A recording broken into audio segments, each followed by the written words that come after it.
네, 안녕하세요 여러분. 오늘 그 영상은 이제 그 질의가 들어왔죠. 그 뭐냐면 그 학회에 참석을 해야 되는 이유가 뭔가에 대한 부분입니다. 읽어보면 논문 검증에 대한 목적이 큰가요?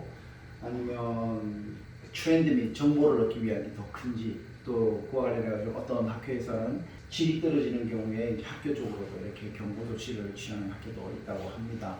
그래서 뭐 학회마다 원칙이 다 다르고 그 학회라고 하는 것에 대한 생각부터 한번 정리를 좀 해봐야 되겠죠. 오늘은 간단하게 학회가 뭐고 이 학회라는 거를 참석하는 게 어떤 의미를 가지고 가는 게 제일 좋은지 이런 부분에 대해서 한번 이야기 좀 드려볼게요.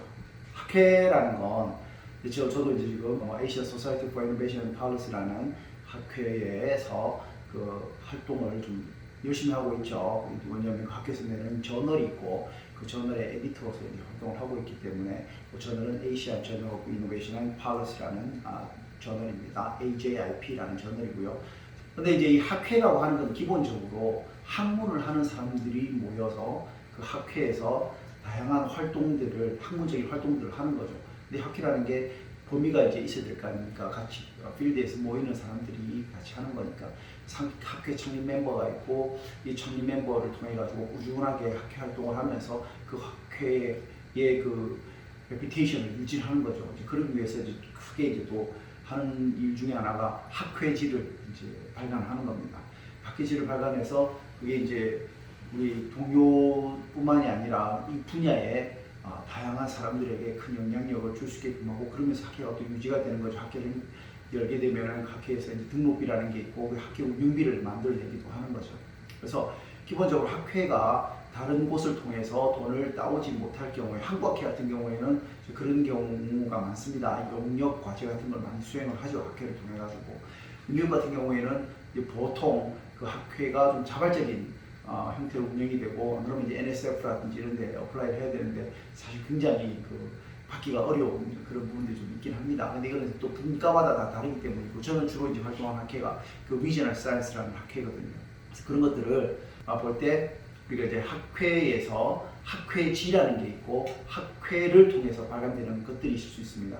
그런데 이제 이 학회라는 부분의 그 큰 의도는 기본적으로 과거에는 이제 소통이 잘 어려웠지 않습니까? 그러다 보니까 과거에는 제가 한 연구의 그 역량을 이제 소개하는 자리로 많이 활용이 되었죠. 제가 어떤 연구를 했으면 그 연구에 가장 먼저 학회에서 발표를 하고 그 분야의 선배들이 많지 않습니까? 이제 그런 분야의 사람들에게 저를 알리는 작업이 제일 중요했었습니다. 널리 알려야 이 사람의 인정을 받고 인정받은 걸 통해 가지고 제가 이제 잡을 가질 수 있는 그런 기회가 생기기 때문이죠. 항상 그 잡마켓이 학회에서 열립니다. 그런 이유 때문에 첫 번째는 제 연구 성과에 대한 홍보, 이 작업이 제일 컸습니다. 그래서 이런 분야에 이런 연구를 하고, 그래서 앞으로 이 분야에 대해서는 총망받는 사람이다 라는 걸 알릴 수 있는 그런 가장 좋은 루트가 학회였던 거죠.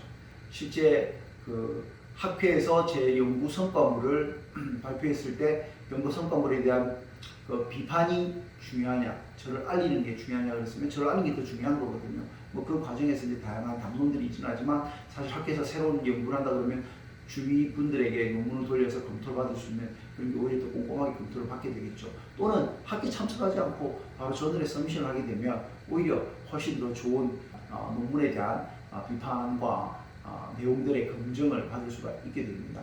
그래서 사실은 학회를 참석하는 것은 네트워킹의 목적과 저를 홍보하는 목적, 이런 것들이 좀 제일 큰 목적이라고 볼 수 있죠. 다시 말해서 이 학회를 운영하기 위해 이 그 학자의 집단에 가입해 들어가는 그런 과정이라고 이렇게 저는 생각을 합니다.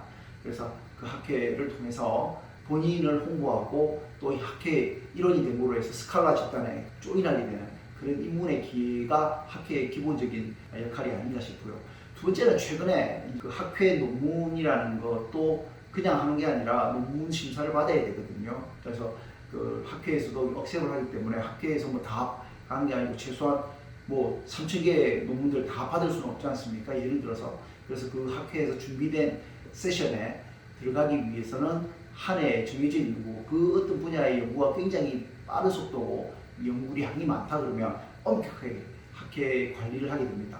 그러면 학회에서 만들어지는 논문 자체가 검증 과정을 굉장히 타이트하게 하고 엄격하게 한다 그러면 그 자체로도 하나의 좋은 저널이 될 수 있는 거죠. 그래서 학회지에서 학회 발표 논문들을 실제로는 공대, 특히 컴퓨터 사이언스 이런 데서는 논문으로 바로 쳐주고 더 우수한 논문으로 인정을 하기도 합니다. 왜냐하면 바로 실험해가지고 나온 결과니까. 그러니까 소셜 사이언스 같은 경우는 조금 다릅니다. 소셜 사이언스 같은 경우에는 그런 이유 때문에 학회에 소개하는 그런 자리로서 많이 활용을 하기 때문에 논문의 퀄리티가 약간 떨어지긴 하죠. 그래서 뭘 하냐면 학회에서는 젊은 학자들을 위해서 발표된 논문을 받아서 논문 검사를 해서 우수 논문상을 수여합니다.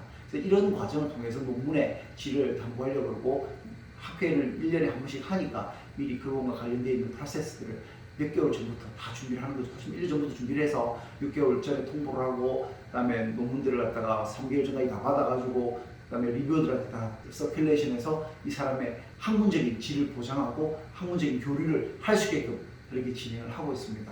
그래서 요약적으로 말씀드리면 학회는 기본적으로 젊었을 때는 나의 논문의 그 성과를 홍보하기 위한 자리로 활용을 하면 좋다. 두 번째, 논문에 학회에 참석하는 게 목적이 아니라 논문을 써서 그 논문에 대한 걸 가지고 발표를 하기 때문에 학회에서 논문의 질을 어느 정도 담보가 되는 경우가 많고 특히 학회에 참석하셔가지고 그 우수 논문상을 수여하면 굉장히 큰 훈장을 한 개 받게 됩니다. 그래서 그런 부분들도 늘 참조하셔가지고 젊을 때부터 학회에 그 우수한 논문들을 많이 발표하고 노력하고 열심히 쫓아다녀야 될 필요는 있다 이런 말씀을 드리겠습니다. 그러나 제가 봤을 때는 학회 두세 개 정도 1년에 상반기 하나 하반기 하나 정도 이렇게 하시면 많은 보람을 느낄 수 있고 거기 가서 많은 학자들하고 교류를 할 수 있지 않을까 이렇게 생각이 드네요. 네, 오늘은 여기까지 할게요. 감사합니다.